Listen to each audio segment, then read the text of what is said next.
Baiklah, perkenalkan nama saya Ilda Kinaria, Magikerja dengan NIM 2102 1106 Dan pada kesempatan kali ini saya akan melakukan demo presentasi untuk tugas 3 praktikum keamanan cyber bersama teman saya yaitu Arfani Gwilis Pantalo.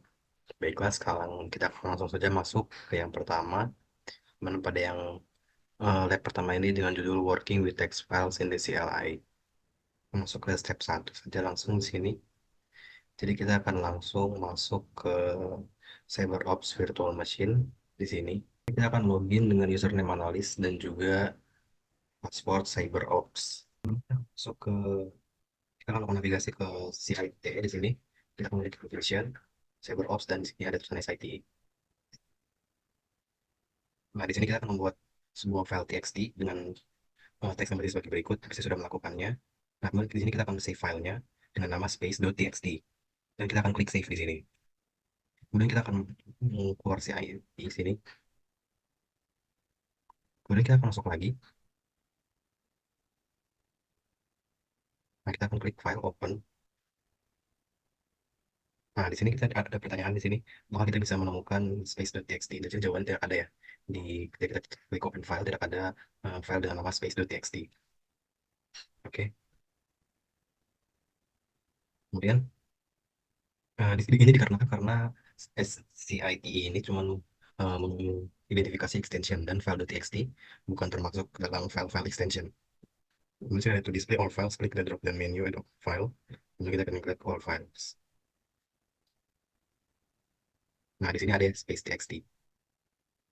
Nah, ini dia. Kita akan tutup file space.txt-nya di sini. Oke, sekarang kita masuk ke step kedua, di mana kita akan membuka SCIT dari terminal. Jadi kita akan klik terminal di sini. Nah, kemudian kita akan ketikkan site space.txt. Nah, kita bisa lihat di sini langsung terbuka file space.txt melalui site di sini. Nah, ini ada pertanyaan, kenapa promnya tidak tertampil? Karena prom sedang menjalankan SIT di sini. Nah, kita bisa mematikan SIT dengan klik X seperti tadi, atau kita juga bisa mematikan proses dengan mengetik Ctrl C.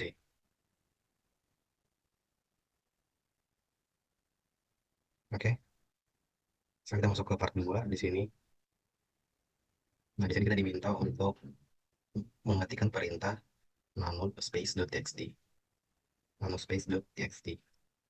Nah, kalau kita lihat di sini, space.txt tertampil tapi beda dengan yang sebelumnya, di mana space.txt ini tertampil di dalam terminal, gitu. Nah, kemudian ada pertanyaan tadi, karakter apa yang digunakan nano untuk merepresentasikan batas dari layar itu tadi simbol dolar ya. Ini simbol dolarnya. Oke. Nah, kemudian sini ada perintah lagi. Kita bisa keluar dari nano dengan menggunakan perintah Ctrl X. Kita klik Ctrl X. Ya, kita sudah berhasil keluar. Nah, di sini untuk mengontrol nano kita bisa gunakan Ctrl Alt Space atau meta keys di sini. Oke, kita masuk ke part yang ketiga.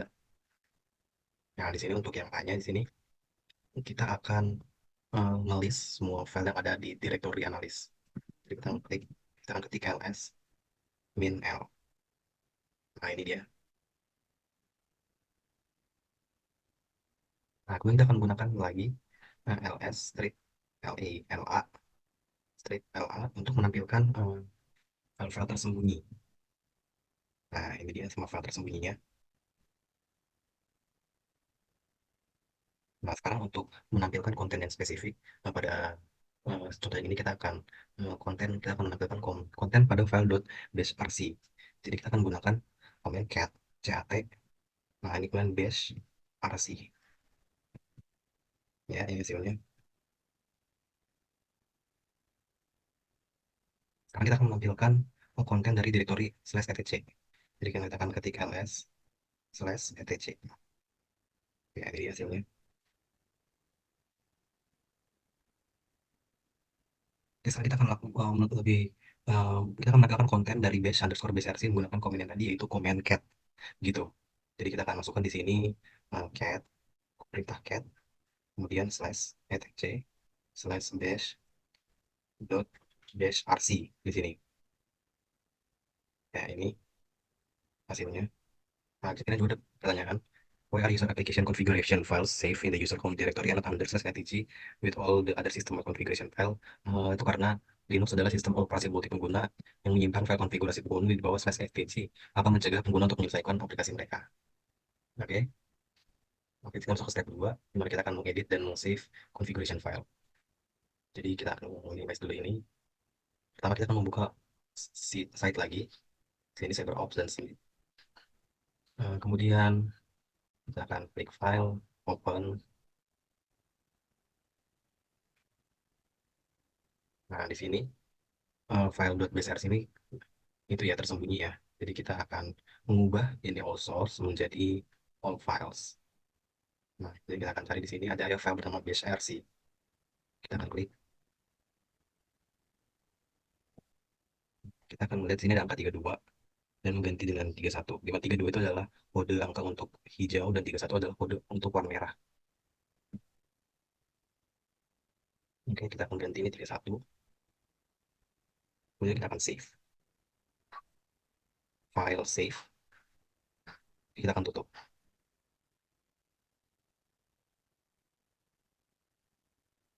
X. Oke. Nah, kita akan kembali ke terminal di sini.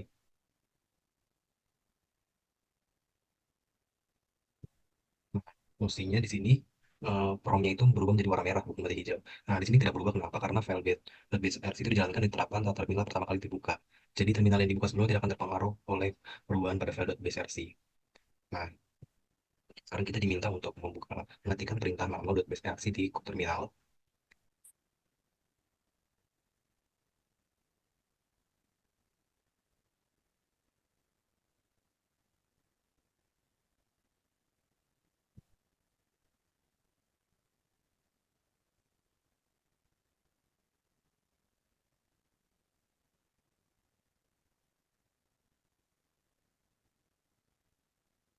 Di sini kita akan klik mengubah ya dari 31 menjadi 33. Nah, kemudian kita akan melakukan Ctrl X untuk save. Nah, ada notifikasi save modified buffer, kita akan klik untuk konfirmasi. Oke, kemudian kita akan klik enter untuk menggunakan nama yang sama itu .bsrc. Nah, di sini kita sudah keluar ya dari tadi itu nano.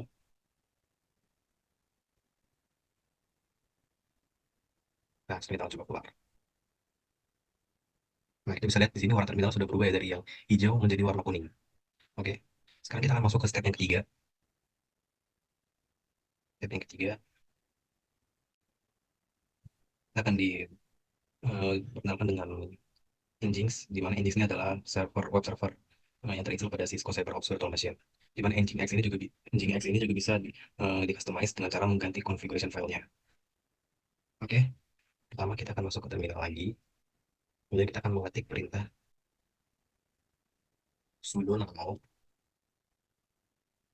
kemudian dsl, kemudian slash etc plus nginx slash custom underscore server dot conf. Nah, kemudian use the arrow key to navigate through the file.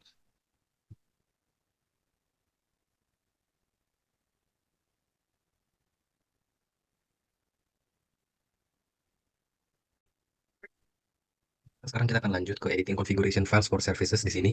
Nah, di sini kita akan menggunakan uh, Nginx. Di sini dimana Nginx adalah sebuah web server yang ringan yang terdapat pada Cisco CyberOps Virtual Machine. Jadi kita akan buka terminal.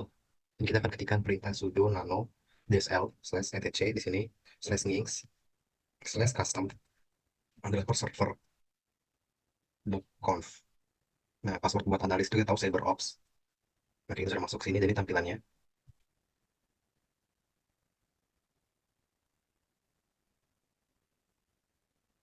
Nah, kemudian sini kita akan pindah ke line 47,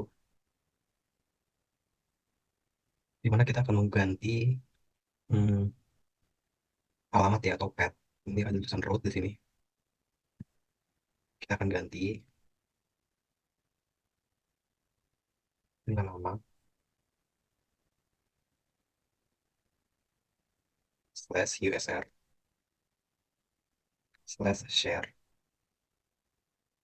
slash share slash links slash html slash text underscore add underscore lab dan space lagi. Oke, kemudian kita Ctrl X untuk save, kemudian kita klik Y, kemudian enter untuk keluar. Nah, untuk mengaktifkan links, kita menggunakan perintah sudo links slash c, kemudian custom underscore server dot conf, dan klik di sini pid slash var slash run slash links underscore v dot pid, kemudian semikolon di sini.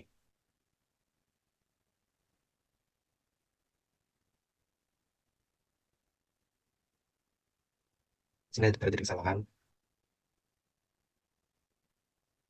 ulang lagi,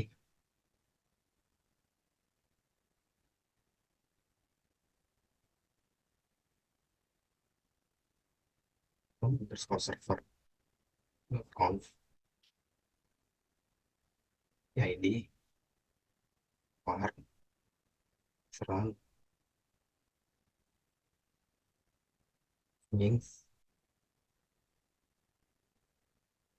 underscore v dot pid.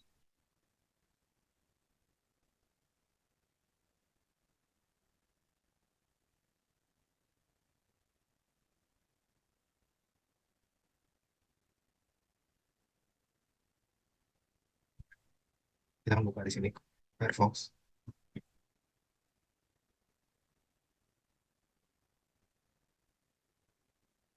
Masukkan address ke 7.0 titik 0 titik 1.2 8080.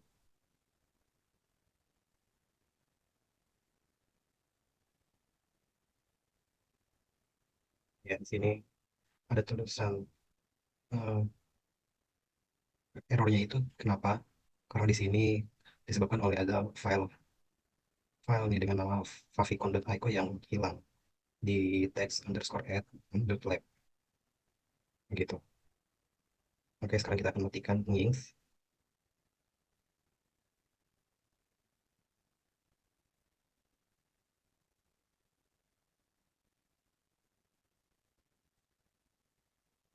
Perintah sudo pkill links. Oke, sekian untuk lab yang pertama. Kita akan lanjut ke lab yang kedua. Kita sekarang akan lanjut ke lab yang kedua, di mana pada lab yang kedua ini kita akan menggunakan command line Linux untuk memanage file dan juga folder. Baiklah, kita akan masuk saja ke step yang pertama. Kita akan masuk ke CyberOps Workstation Virtual Machine. Ini sudah saya login ya. Kemudian kita masuk ke dalam terminal. Nah, di sini kita akan memasukkan komen man di sini untuk menampilkan informasi manual. Nah, ini dia. Nah, kemudian sini ada pertanyaan untuk memberikan beberapa section yang ada terdapat di halaman man. Nah, di sini ada name, synopsis, name, description, sini. Kemudian ada juga example dan juga overview. Sebenarnya di sini masih banyak lagi ya. Ada default option, kemudian ada juga di sini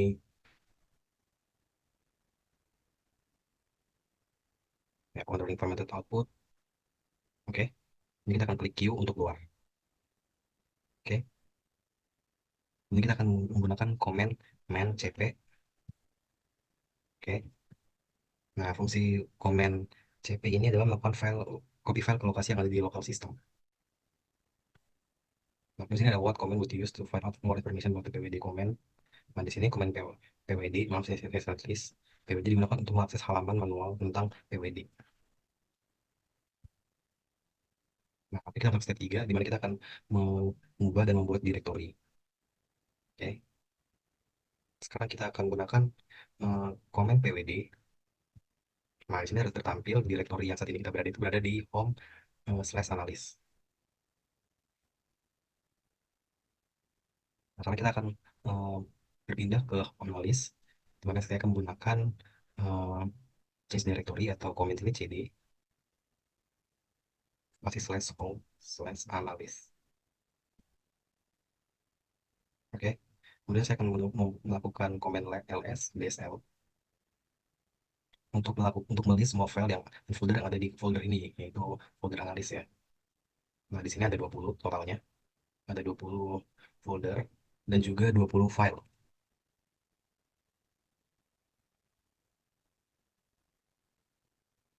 Nah, di sini kita diminta juga untuk membuat 3 folder baru ya, menggunakan hmm, perintah mkdir untuk membuat directory baru. Kita mau di sini mkdir sciops underscore folder satu, kemudian mkdir sciops 2 sciops underscore folder 2, dan mkdir sciops underscore folder 3.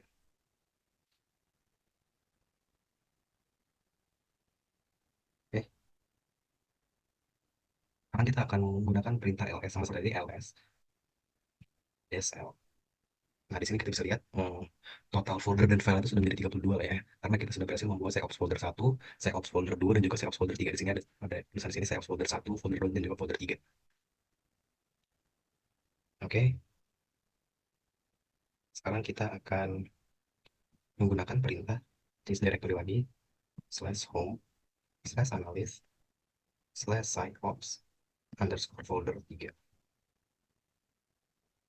Nah, di sini ada pertanyaan, di manakah kita sekarang? Nah, di sini sekarang kita sudah berada di folder yang direktorinya itu home, slash analyst, slash seops, underscore folder 3. Oke,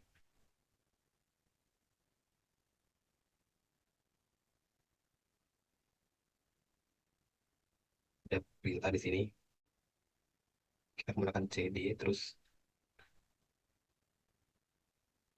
kemudian di sini eh, direktori, jadi kita menggunakan komen ini direktorinya akan berubah menjadi directory home, yaitu tadi itu slash home slash analyst gitu, karena simbol ini diartikan sebagai jalur pintas untuk directory home. Kita akan coba di sini.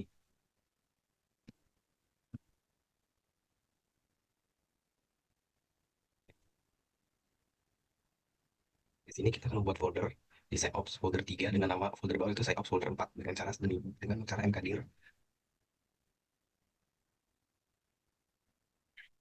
mkdir slash home slash analyst slash seops itu folder 3 slash seops folder.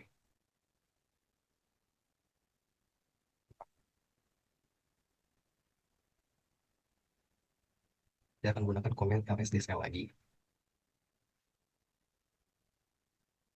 lsdsl, kemudian kita akan tulis direkturnya tadi ya, slash home slash analyst slash psyops underscore folder 3.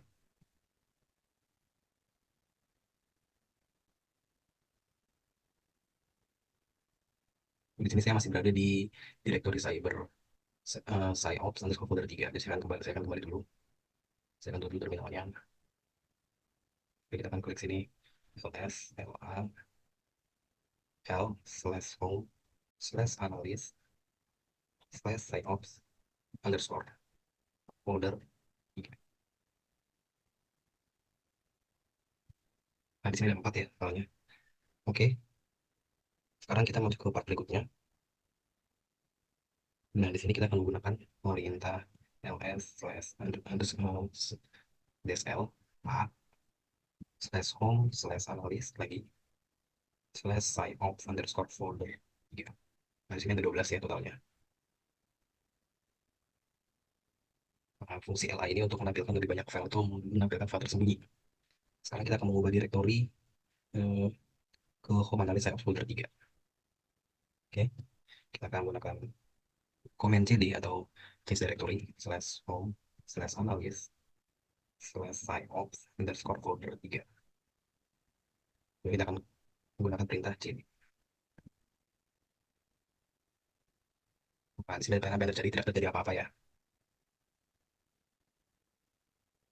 Nah, setelah kita di sini ada perintah lagi, kita akan menggunakan perintah cd dengan dua kali titik ya, di mana perintah ini akan mengubah direktorinya satu level ke atas, atau diketahui juga sebagai parent directory. Nah, di sini ada pertanyaan apa yang terjadi, direktori menjadi home analysis ini sudah kembali ke normal ya. Anda kan kita sudah berada di direktori utama yaitu home analyst. Nah, ini ada pertanyaan. Apa yang akan terjadi jika kita menggunakan perintah cd titik-titik ketika kita berada di ini? Nah, kita berada di ini, kita akan coba saja.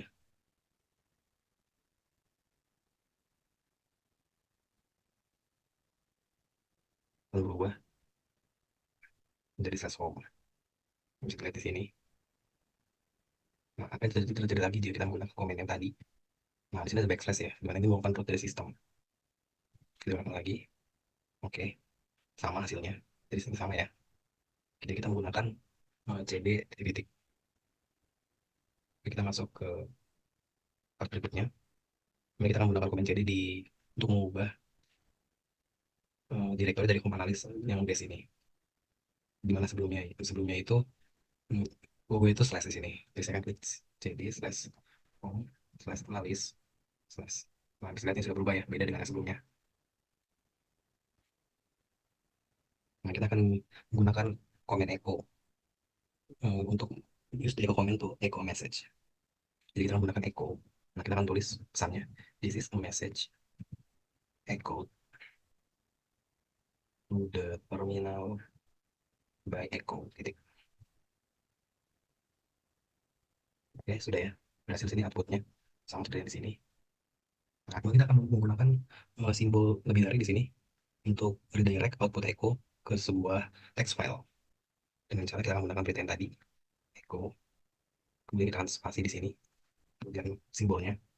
Kemudian kita beri nama txt-nya sum underscore text underscore file dot txt. Nah, di sini ada pertanyaan. Tidak ada output yang ditampilkan. Kenapa? Ya, ini diduga begitu karena output dialihkan ke file txt yang bernama sama underscore text underscore file.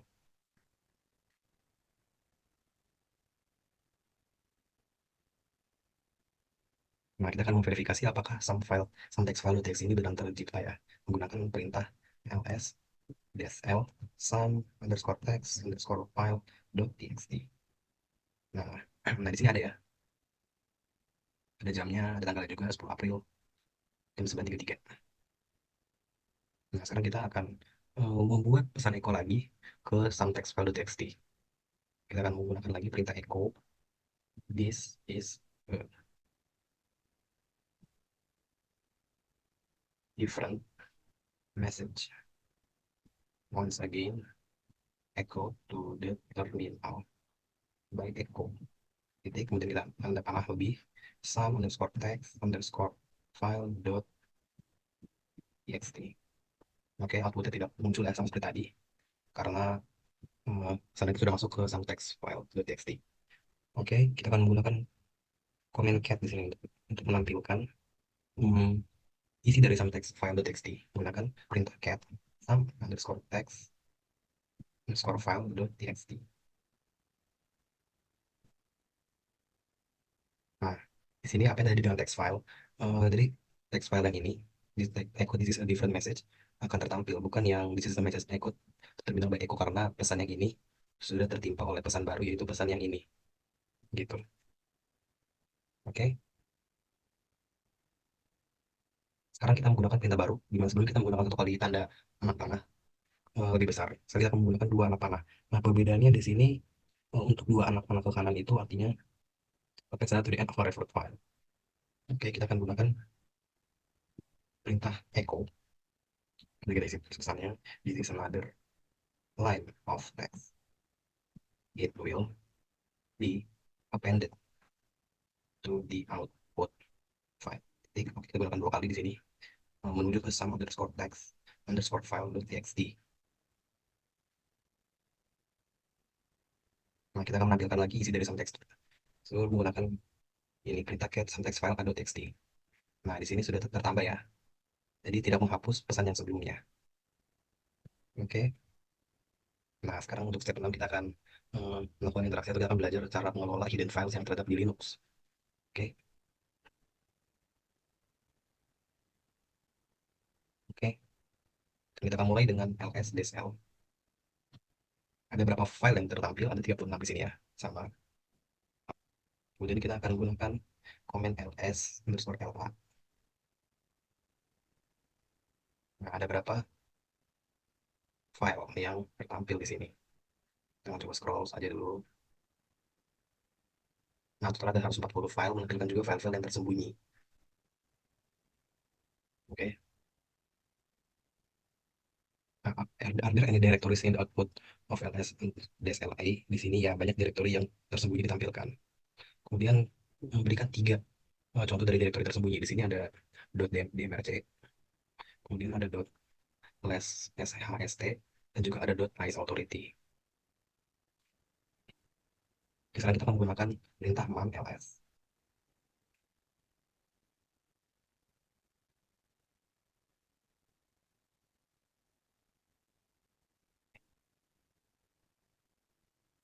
Dan masuk ke dalam cara mengcopy file, menghapus dan memindahkan file.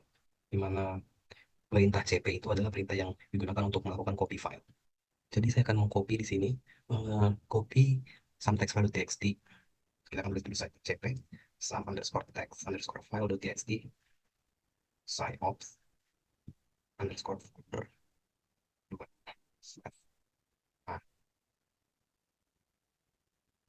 Nah, di mana sumber dari filenya itu? Nah, file itu some text file.txt dan destinasinya itu ada di sciops folder 2. Oke, jadi ini copy. Apa yang mau di copy? Yang mau kita copy adalah ini. Dan kemana akan di copy? Akan di copy ke sciops folder 2. Oke. Nah, kita akan memastikan nih apakah sudah terpindah some text filenya itu ke sciops folder 2. Kita akan melakukan ls. Di sini perintah ls sciops underscore folder 2. Nah, di sini sudah tertampil ya some text file.txt. Nah, kita akan memastikan kalau some text file ini ada di home directory dengan command ls -des l. Nah, di sini ada ya some text file.txt. Oke, oke. Step kedua kita akan menghapus file dan directory. Pertama, kita akan menggunakan perintah rm, di mana rm ini adalah komen untuk remove file. Jadi kita akan menghapus menggunakan perintah rm dan some underscore text underscore file.txt. Ya, maaf saya ada ketik di sini, file. Oke, dan kita akan mengecek apakah sudah terhapus dengan lsl, ls-dsl. Nah, di sini sudah tidak ada ya some text file tadi ada di atas itu txt, sekarang sudah tidak ada. Nah, kita akan lanjut.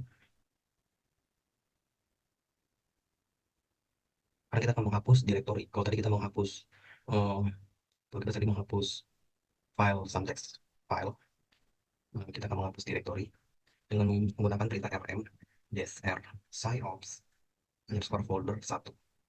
Nah, kita akan cek lagi menggunakan lsdsl. Nah, di sini sudah tidak ada ya cyberops folder 1 karena sudah dihapus menggunakan komen ini. Oke, step 3 kita akan menggunakan file dan directory dengan menggunakan perintah mv sciops underscore folder 2 slash some underscore text file dot txt. Dan kita akan cek ls -l sciops underscore folder 2. Nah, di sini total 0 ya, karena tadi kita sudah memindahkan some text file. Kemudian kita akan cek lagi lsdsl slash home slash analysis slash. Nah, total ada 32 ya.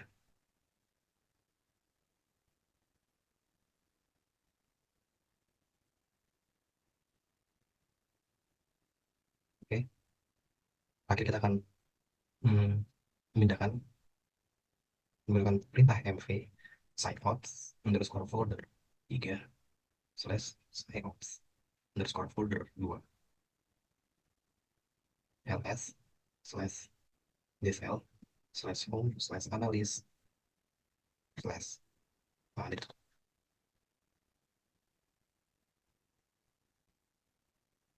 maaf di sini saya salah ketik ya. Di sini fungsinya folder. Oke.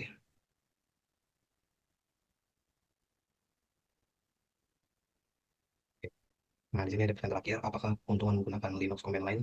Yang pertama itu performanya stabil, saya akan tidak gampang terkena virus dan mudah akses folder dan membuat folder. Kemudian feedback, maka sini feedback cepat. Karena itu yang saya rasakan. Sekarang kita berlanjut ke modul yang ke lab yang ketiga.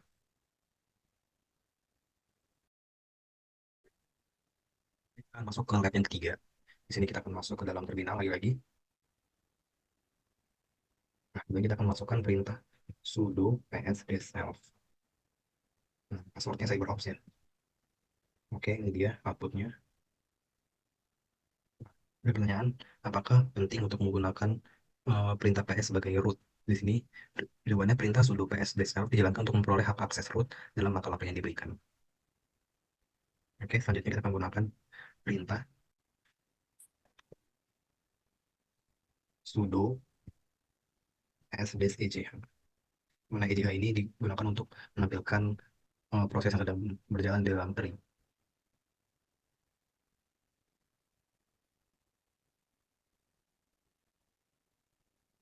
Oke.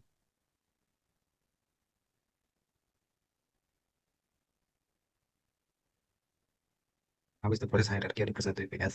Perintah PS merepresentasikan hierarki proses dalam menunjukkan parent proses ID atau PPID dari setiap proses, membentuk sebuah proses atau proses atau tree. Nah, kemudian kita akan menggunakan perintah netstart di sini.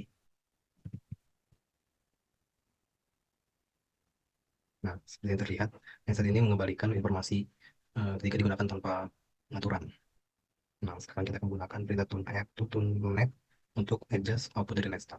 Jadi kita akan menggunakan perintah sudo netstart tune up. Nah, ini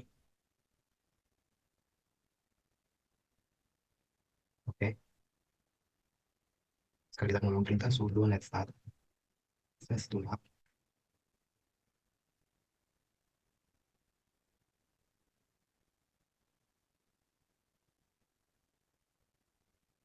Di sini ada pertanyaan, apa fungsi dari dst, dash u, dash n, dash a, dan dash p yang ada di netstart? Nah, dst itu menampilkan koneksi TCP, dash itu menampilkan koneksi UDP, dash n menampilkan alamat IP dan nomor port sebagai angka, bukan nama lain atau nama host. Dash a menampilkan semua koneksi, termasuk koneksi dalam keadaan mendengarkan atau listening, dan dash p menampilkan nomor PID dan nama program yang terkait dengan koneksi tersebut. Ada pertanyaan juga, apakah urutan pada netstart itu penting? Dan ya, urutan pada netstart itu penting ya.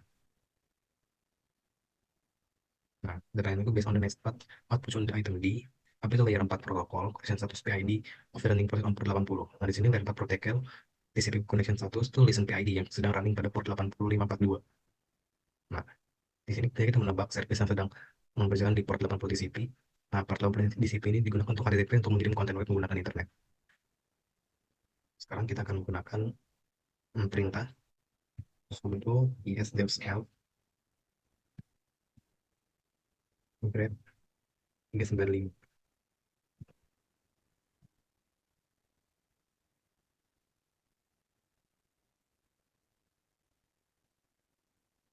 Selanjutnya kita akan ada pertanyaan,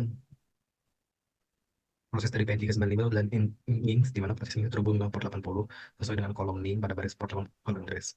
Apa itu NGINX? NGINX itu adalah berperan sebagai web server, email proxy, reverse proxy, dan juga load balancer. Kemudian, apa arti dari second line yang menunjukkan bahwa proses 396 itu dimiliki oleh user bernama HTTP? Baris kedua menunjukkan bahwa proses 543 dimiliki oleh pengguna HTTP dan memiliki proses 542 sebagai proses induknya.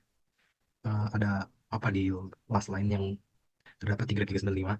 Baris terakhir menunjukkan grep 542 karena kami melakukan perintah sudo ps self dan ada grep 542. Itu sendiri yang juga merupakan proses yang sedang berjalan dengan perintah grep 542. Oke, sekarang kita akan menggunakan perintah telnet. Dimana kalau kita tadi menggunakan ini, sekarang kita akan menggunakan telnet ya. Telnet 127.0.0.1.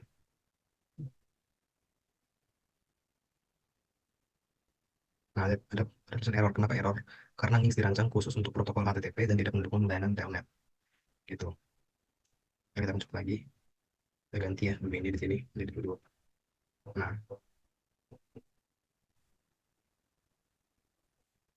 di sini ada pertanyaan juga. Kita mencoba menyambungkan telnet untuk connect ke port 68 yang terjadi tidak bisa terhubung ya, karena port 68 TCP tidak ditujukan untuk layanan jaringan spesifik, melainkan seringkali digunakan untuk layanan protokol DHCP. Eee, Terima kasih atas kesempatan yang diberikan. Perkenalkan, nama saya Alfani Gadis Pantalo dengan NIM 21021110600183. Pada saat ini saya akan melanjutkan praktikum keamanan cyber tugas 3 yang mana sebelumnya telah dikerjakan oleh teman saya yaitu Elia Kinaria. Nah, di sini saya akan mengerjakan lab locating log file. Nah, dalam lab ini kita akan terbiasa mencari dan memanipulasi log file Linux. Kemudian kita masuk pada part yang pertama dalam lab ini, log file overview. Di sini dijelaskan dalam part ini dijelaskan tentang apa itu file log. File log sendiri adalah file yang digunakan oleh komputer untuk mencatat peristiwa. Program perangkat lunak, proses latar belakang, layanan atau transaksi antar layanan, termasuk sistem operasi itu sendiri dapat menyebabkan peristiwa tersebut. File log bergantung pada aplikasi yang menghasilkannya. Terserah kepada pengembangan aplikasi. Untuk konvensi file log, dokumentasi perangkat lunak harus mencakup informasi tentang file log. Nah, di sini kita masuk pada step yang pertama, web server log file example. Karena log file pada dasarnya adalah cara untuk melacak peristiwa tertentu, jenis informasi yang disimpan bervariasi tergantung aplikasi atau layanan yang menghasilkan peristiwa tersebut.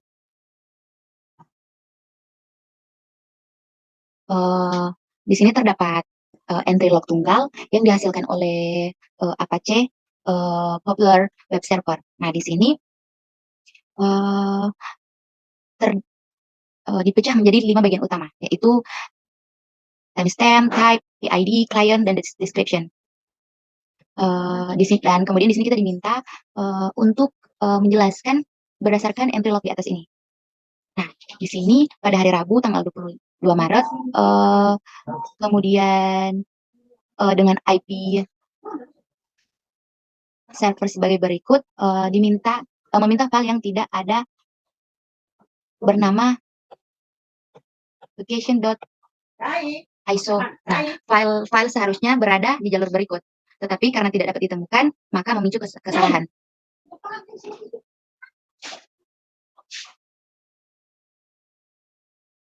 Nah, kemudian di sini kita diminta untuk menggunakan cat pada komen below list a web server sample file. Nah, pertama-tama kita akan membuka terminal emulator.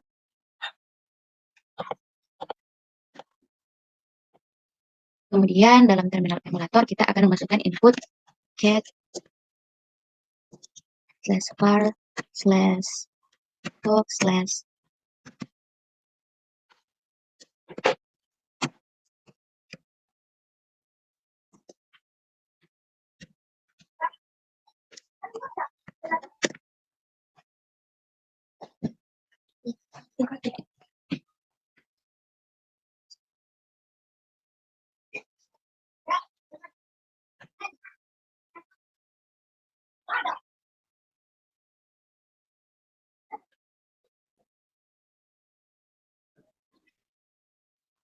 Nah, sebelumnya karena terdapat error atau kesalahan penulisan, jadi mohon dimaafkan. Nah, lanjut di sini kita diminta untuk memasukkan perintah cat untuk membuat daftar file log sampel server pada web. Nah, ini merupakan output dari perintah yang dimasukkan tadi. Kemudian kita lanjut, di sini terdapat pertanyaan. Is the output above still considered a web transaction? Explain why the output of the cat command is in a different formation than the single entry shown in item. Nah, di sini jawabannya ya, karena ini adalah acara web. Kolom berada dalam urutan yang berbeda, tetapi pesan GIT, keberadaan alamat IP client, referensi ke berbagai browser web, dan HTTP 1.1 mengkonfirmasi bahwa ini adalah file log server web. Formatnya berbeda karena layanan konfigurasi untuk merekam bidang yang berada dalam urutan yang berbeda. Kemudian kita masuk pada step yang kedua, yaitu operating system log file example. Nah, perangkat lunak apapun dapat menyimpan file log, termasuk sistem operasi itu sendiri. Secara konvensional, Linux menggunakan directory ini var/log untuk menyimpan berbagai file log, termasuk log sistem operasi. Sistem operasi modern adalah perangkat lunak kompleks dan oleh karena itu menggunakan beberapa file berbeda untuk mencatat peristiwa. Nah, di sini pada var/log ini storage ini menyimpan berbagai kejadian sistem. Nah, entah itu koneksi drive USB baru, kartu jaringan tersedia, dan beberapa upaya login root yang terlewat merupakan contoh dari peristiwa yang dicatat dalam file var log ini. Nah, kemudian kita diminta untuk menggunakan perintah ini untuk menampilkan konten dari file ini, var/log. Kemudian di sini terdapat catatan yang mana perintah sudo diperlukan karena pesan memiliki pengguna root. Nah, di sini kita masukkan sintaks sudo more slash var slash log slash message. Kita masukkan password. Mungkin ada kesalahan penulisan.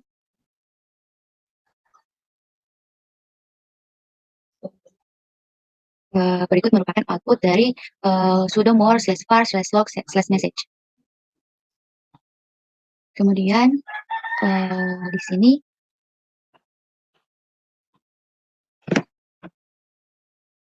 kita diminta untuk menekan enter untuk memajukan baris demi baris atau spasi untuk memajukan seluruh halaman. Nah, kemudian kita tekan C untuk keluar, Ctrl C untuk keluar dari komen.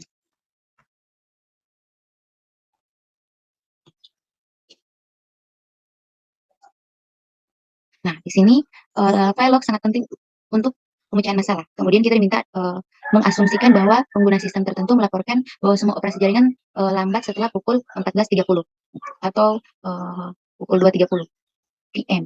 Nah, dapatkah kita membuktikan dalam entry log yang ditunjukkan di atas jika ya di baris berapa dan jelaskan. Nah, di sini pada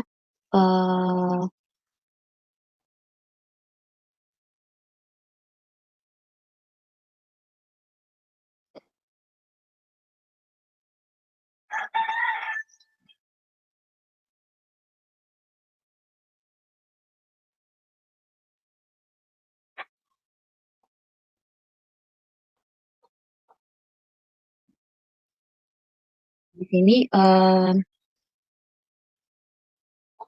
keterlambatan terjadi pada baris terdapat pada baris yang ke-5 sampai yang ke-12 di mana kartu jaringan mengepak atau beralih dari atas ke bawah dengan cepat. Entry log dengan jelas mengkonfirmasi laporan pengguna.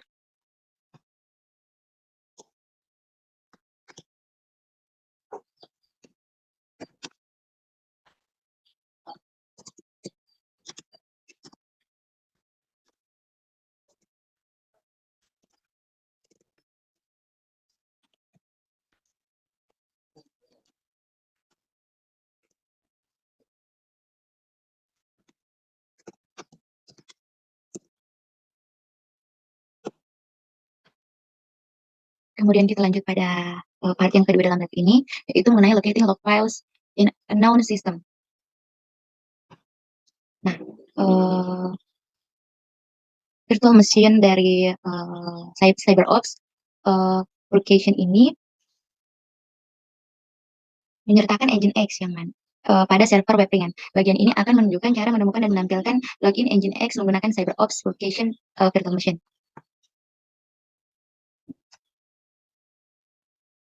Terdapat catatan yang mana Nginx telah terinstall pada CyberOps virtual machine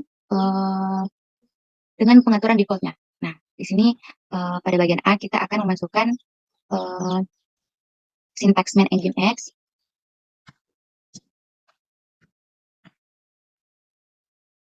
Nah, berikut merupakan output dari sintaks yang dimasukkan tadi.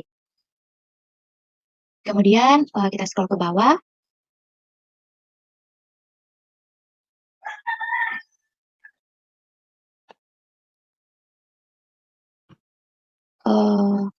Di sini kita akan mencari bagian pencatatan Nginx. Kemudian lalu di sini dijelaskan bahwa halaman manual juga berisi informasi tentang berkas yang digunakan oleh Nginx beserta file operasi Nginx.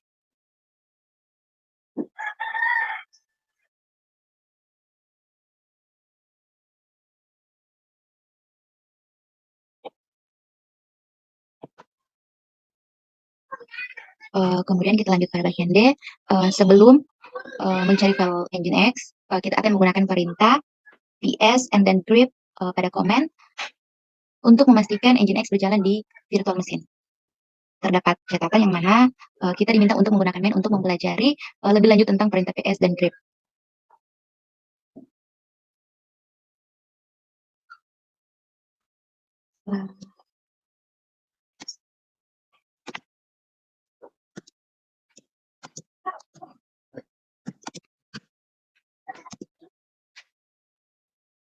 Berikut merupakan output yang dihasilkan dari input yang dimasukkan tadi,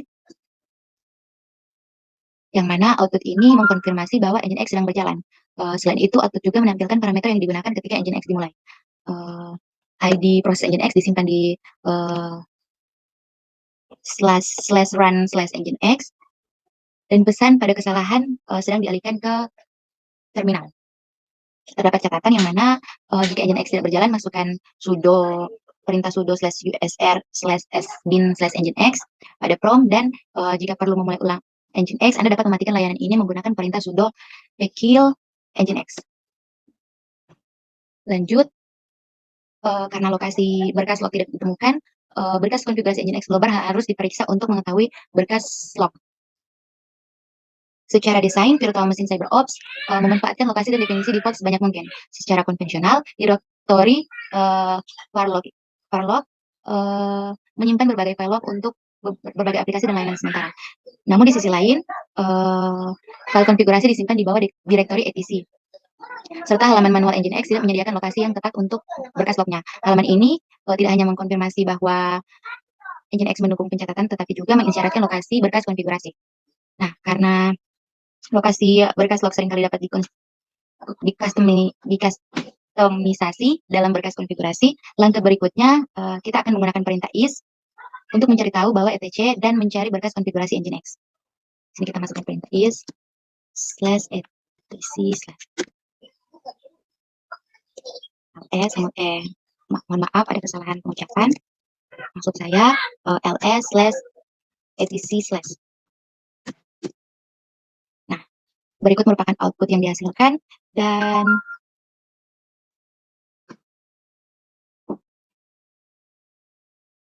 Nginx terdapat pada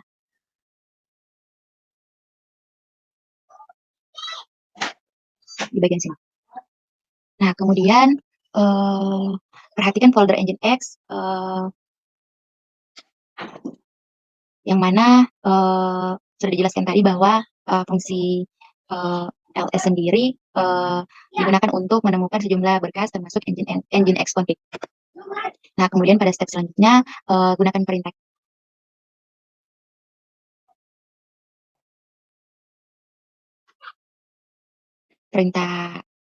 ls/l/etc/nginx untuk menemukan number of files including one name Nginx config.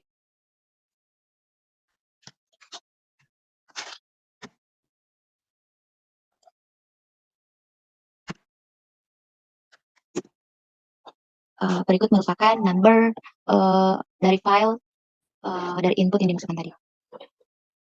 Nah, kemudian di sini kita diminta untuk menggunakan perintah cat untuk membuat daftar isi pada Nginx. Nah, kita juga dapat menggunakan lebih banyak atau lebih sedikit untuk melihat berkas dan nano atau guide untuk edit. Nah, di sini kita akan memasukkan perintah cat /nginx/nginx/conf.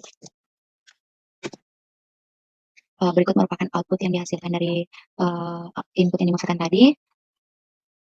Terdapat catatan bahwa tanda pagar ini merupakan komentar dan diabaikan oleh Nginx. Kemudian lanjut dengan melihat sekilas pada berkas konfigurasi, akan terlihat bahwa ini adalah berkas konfigurasi Nginx karena tidak ada petunjuk langsung. Kemungkinan besar Nginx menggunakan nilai default untuk mengikuti konvensi penyimpanan berkas log di bawah. File log di bawah penyimpanan var /log, kita akan menggunakan komen ls L slash var slash slash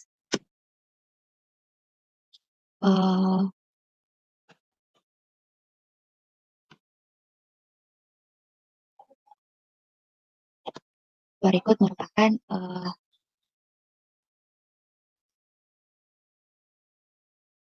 output yang dihasilkan dari input yang dimasukkan tadi. Nah, kemudian lanjut,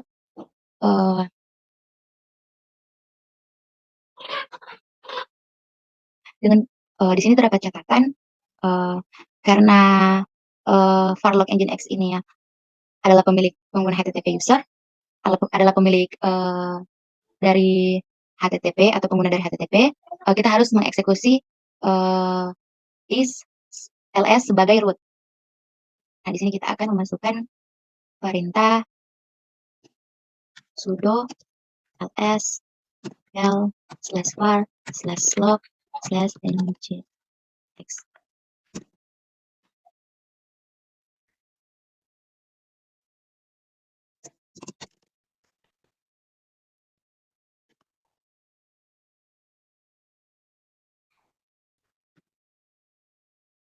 Berikut merupakan output yang dihasilkan. Nah, output ini merupakan kemungkinan besar adalah berkas yang digunakan oleh Nginx. Kemudian di sini terdapat catatan yang mana output yang terdapat pada file tugas akan berbeda dengan file log yang dihasilkan pada terminal yang dilakukan karena sistem Linux seringkali mengimplementasikan layanan untuk merotasi log. Kemudian kita lanjut pada part yang ketiga untuk lab ini, yaitu monitoring log file in real time. Seperti terlihat pada bagian sebelumnya, file log dapat ditampilkan dengan banyak alat persentase teks. Sementara cat, more less, dan nano dapat digunakan untuk bekerja dengan file log. Namun alat ini tidak cocok untuk pemantauan waktu nyata file log. Para pengembang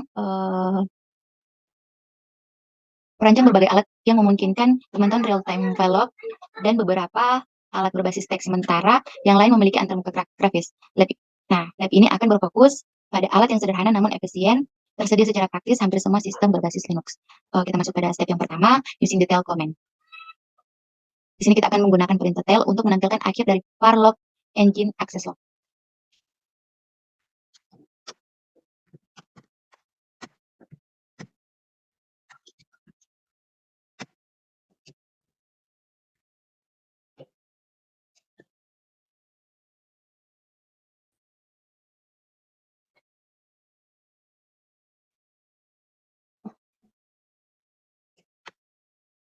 Mungkin terdapat kesalahan penulisan. Lanjut, di sini kita akan membuka kembali terminal emulator dan kita akan mencoba kembali perintah tail command.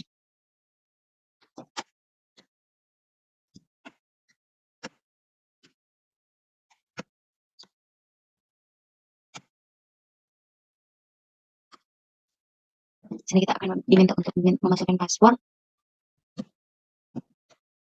Kemudian lanjut, kita diminta untuk menggunakan opsi N untuk menemukan berapa banyak baris dari file akhir yang akan ditampilkan.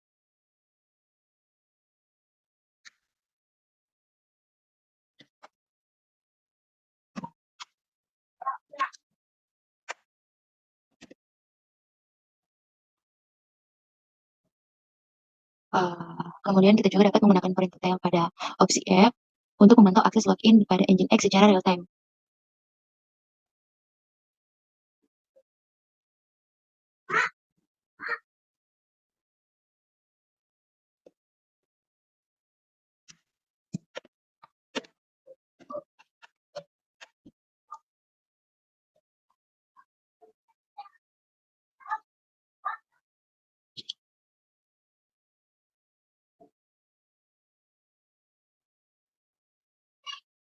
Nah, di sini perintah tail tidak keluar setelah menampilkan baris-baris tersebut. From perintah tidak terlihat, yang mana yang mengindikasikan bahwa tail masih berjalan.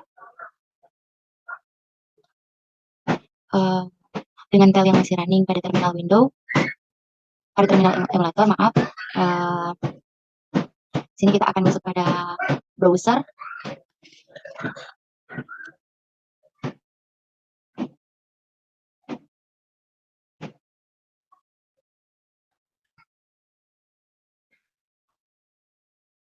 Kita akan memasukkan alamat.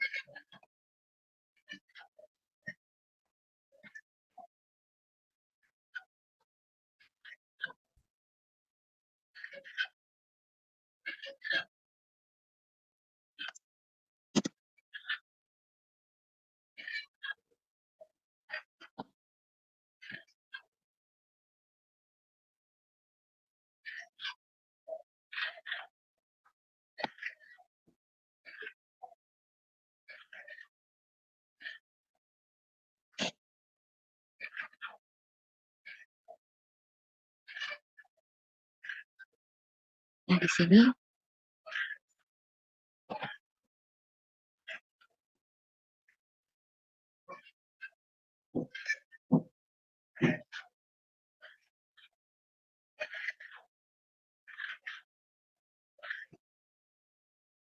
lanjut, kita masuk pada step yang kedua.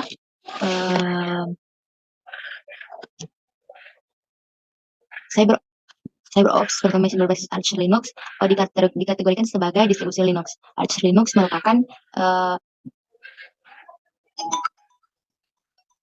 Arch Linux dirancang agar ringan, minimalis, dan simpel. Nah, kita lanjut pada tahap yang pada bagian A. Kita masuk pada terminal.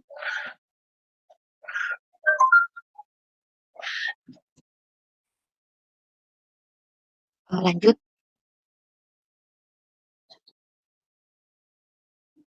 Di sini pada terminal Windows, pada CyberOps Virtual Machine,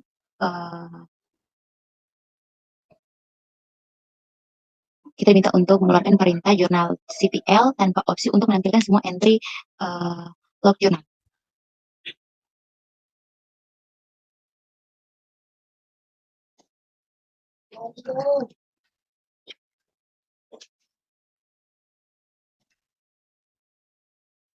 Nah, ini output dimulai dengan garis mirip dengan yang di bawah ini. Yang mana jurnal CTL ini mencakup sejumlah fungsi seperti penguliran halaman, desain berpoli warna, dan lainnya. Kemudian di sini kita diminta untuk menggunakan tombol kanan pada keyboard untuk mengulir ke samping.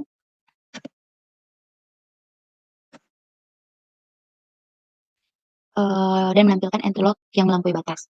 Pada jendela terminal, kemudian menekan tombol enter untuk menampilkan baris berikutnya. Sementara spasi untuk menampilkan halaman berikutnya dalam output. Kemudian kita tekan tombol key untuk keluar dari jurnal CTL.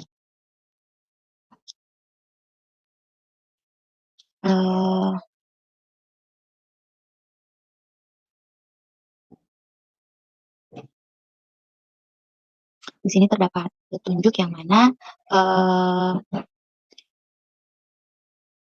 ketika Anda tidak melihat pesan dari pengguna lain dan sistem, maka pengguna dalam grup ADM, sistem jurnal, dan wheel dapat melihat semua pesan. Nah, pesan ini merupakan mengingatkan kita bahwa karena analis adalah pengguna biasa dan bukan anggota grup ADM, maka sistem jurnal or wheel group tidak semua akan ditampilkan oleh jurnal CTL. Pesan ini juga menyatakan bahwa menjalankan jurnal CTL dengan opsi key akan menyembunyikan pesan petunjuk. Di sini terdapat pertanyaan, how can you run jurnal CTL and see all log entires? Nah, untuk menjalankan jurnal CTL sebagai root, di sini kita akan menambahkan perintah sudo ke jurnal CTL, sudo jurnal CTL, dan menjalankan jurnal CTL sebagai pengguna root, yang mana akan menampilkan semua entry.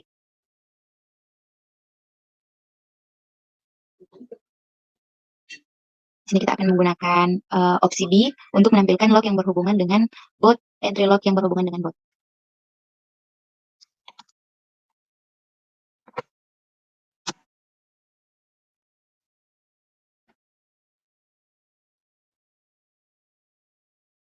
Berikut merupakan output dari perintah tadi.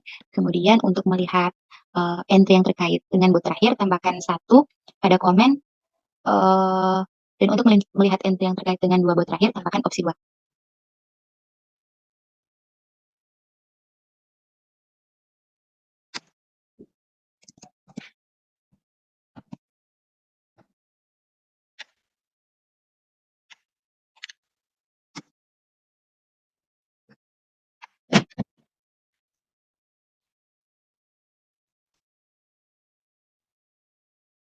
Lanjut, kita akan melihat entry dengan tambahan opsi 2, yaitu sini kita tambahkan 2. Nah, kemudian lanjut, gunakan list bots option to list daftar bot sebelumnya. Sini kita masukkan perintah sudo journal -l list.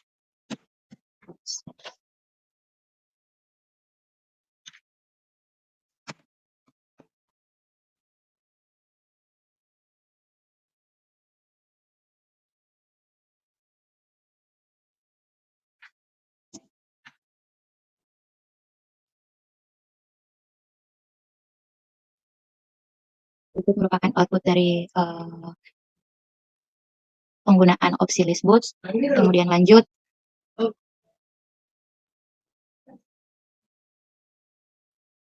di sini kita akan menggunakan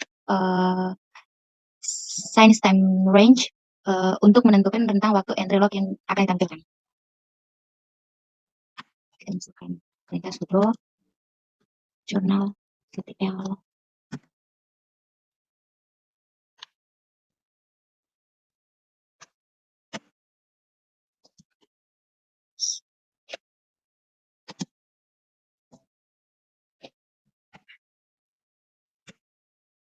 berikut merupakan output dari penggunaan perintah range time. Sini juga kita akan memasukkan range time 1 hari yang lalu.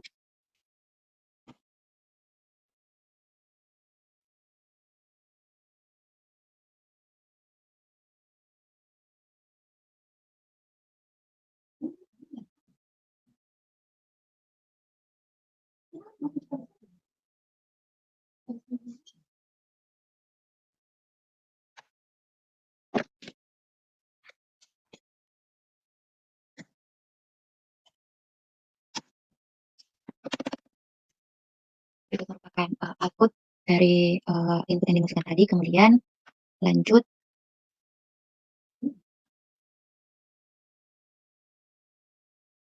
di sini jurnal CTL juga memungkinkan untuk menampilkan entry log yang terkait dengan layanan tertentu dengan opsi U.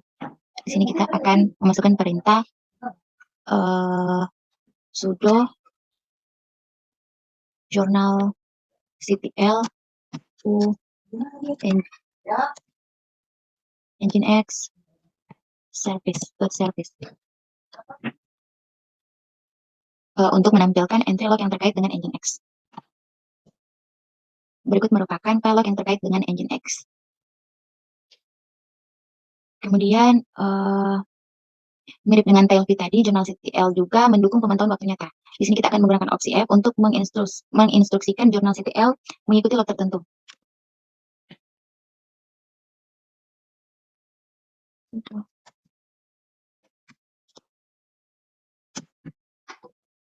Kemudian kita klik Ctrl C untuk keluar.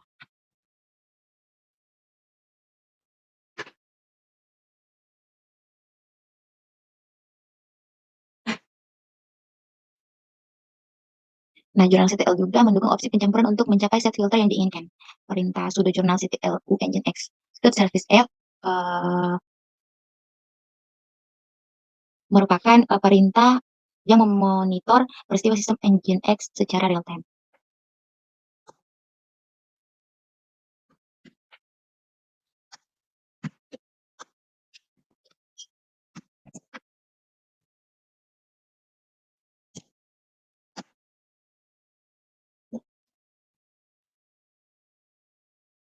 Nah, berikut merupakan monitor peristiwa sistem dari Nginx secara real time. Kemudian di sini kita diminta untuk membuka jendela pada search engineering.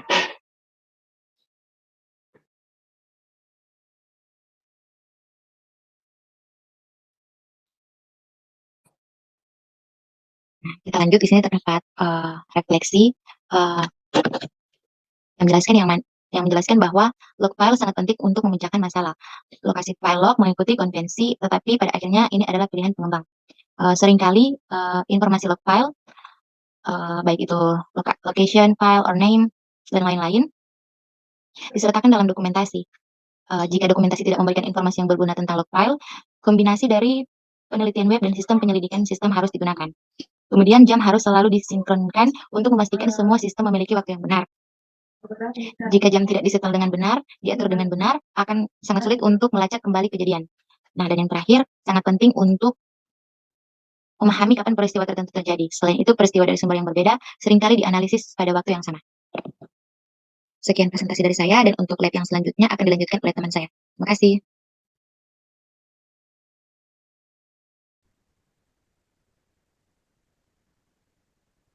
Kita masuk ke lab yang terakhir, di mana kita akan melakukan navigasi ke Linux file system dan permission settings. Jadi, kita akan buka terminal terlebih dahulu. Kemudian kita akan menggunakan perintah lsblk untuk menampilkan semua block devices. Nah, ini kemudian kita akan menggunakan perintah mount, di mana perintah mount ini untuk menampilkan lebih banyak informasi tentang file system yang sudah terpasang di CyberOps Workstation Virtual Machine. Ya, ini.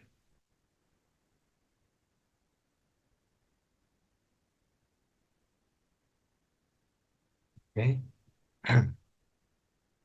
Kemudian kita akan menggunakan perintah mount lagi. Kemudian kita akan tambahkan sedikit di sini grep SDA1.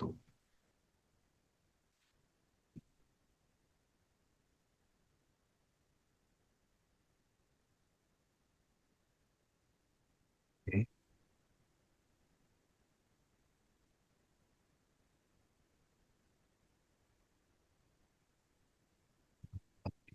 cd slash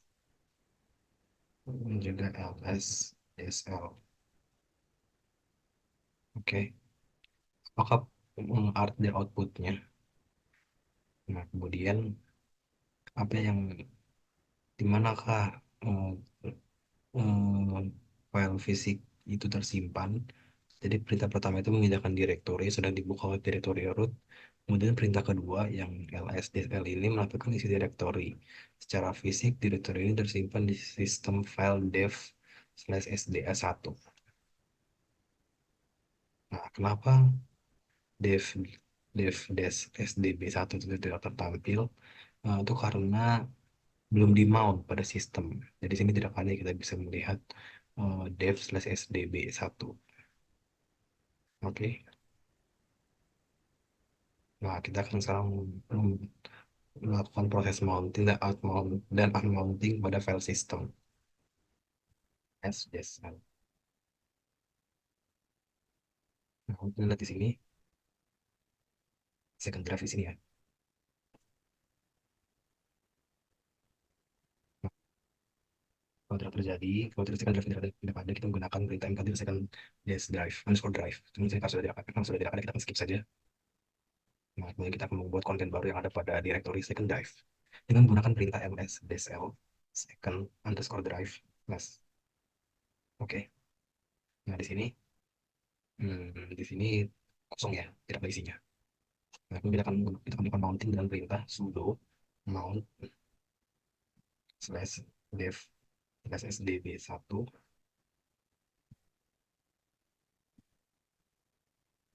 Kemudian second drive slash passwordnya CyberOps. Tidak ada output artinya proses mounting berhasil. Sekarang kita akan cek menggunakan perintah ls dsl second underscore drive slash, nah itu total ada 20 ya. Kenapa direktorinya tidak lagi kosong dan di mana tersimpan? Nah, di sini tidak lagi kosong karena file baru sudah ditambahkan ke dalam second underscore drive menggunakan perintah mount. Dan data yang tersimpan ada di dev dssdb1ls. Oke, nah, kita sekarang akan menggunakan perintah mount, kemudian grab sd. Oke, untuk menampilkan informasi detail terhadap dev dsdb partisi di situ. Nah, sekarang kita akan melakukan mounting dengan cara comment sudo umount dash dev sdb1. Oke, kita akan cek ls DSL second drive. Nah, ini totalan 0 account tadi total 20, kemudian jadi 0 berarti kita sudah berhasil melakukan amount. Oke, kita masuk ke part berikutnya, file permission. Di sini kita akan menggunakan perintah cd web.support files slash scripts slash. Oke, kita akan mengambilkan file permission dengan perintah ls dsl. Nah, ini dia sudah tampil. Nah, kita akan analogikan siteops.mn sebagai contoh. Siapa pemerintah, siapa pemiliknya? Pemiliknya adalah analis. Nah, grupnya juga analis. Di sini ya. Nah, permission untuk siteops.mr adalah rw, rw, r, r, apa artinya? Nah, pemilik dapat membaca dan memodifikasi file atau rw. Anggota grupnya dapat membaca atau r. Pengguna lain hanya dapat membaca r. Oke. Kemudian kita menggunakan perintah touch. Touch di sini des mount mp slash my new file txt.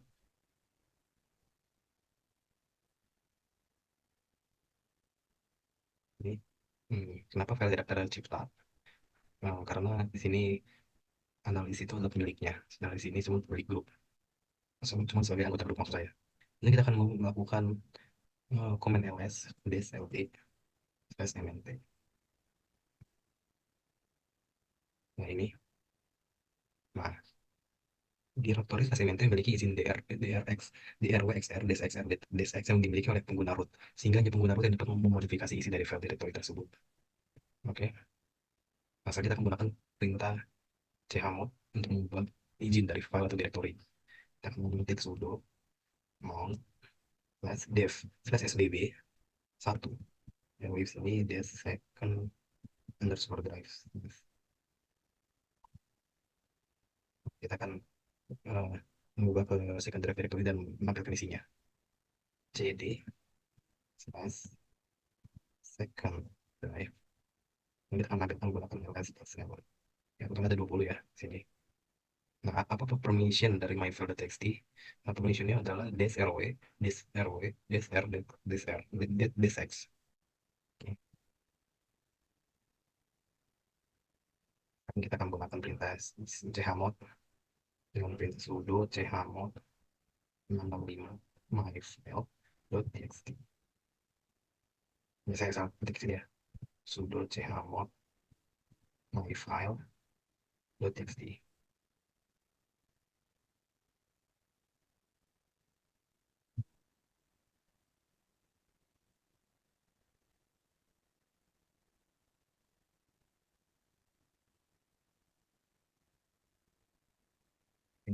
Tampilkan lsdsl.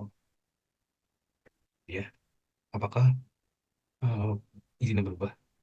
Sini kita lihat perbandingannya tidak berubah ya.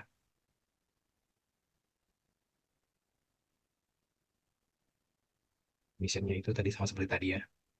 Nah, tadi, nah pemilik hanya dapat membaca dan memodifikasi file di mana RW itu ada read write. Anggota grup hanya bisa membaca atau read R. Kemudian juga hanya bisa dapat membaca read atau R. Oke.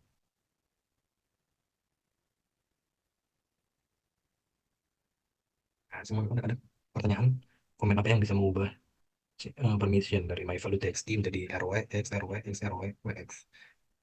Di mana itu hal ini menggunakan semua user untuk memiliki akses full atau akses penuh terhadap file.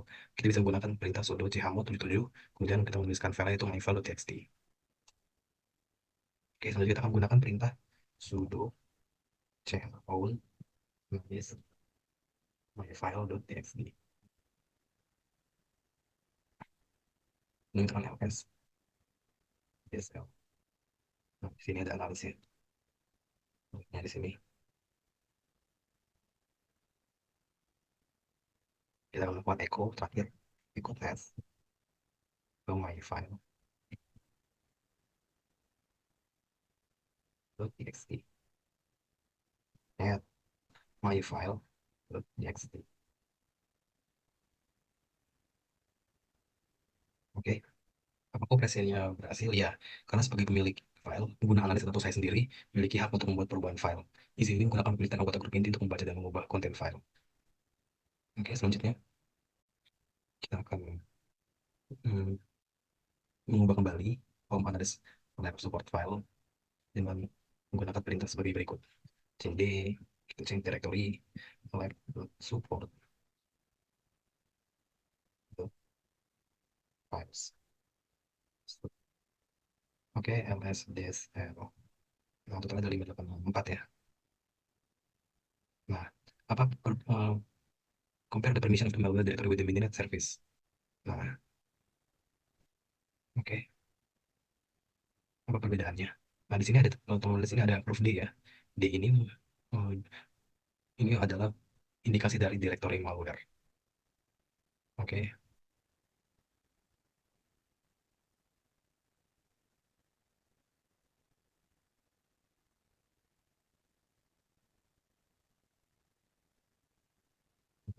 SDSL. Nah, kita akan buat listing menggunakan perintah lsdsl des slash dev slash.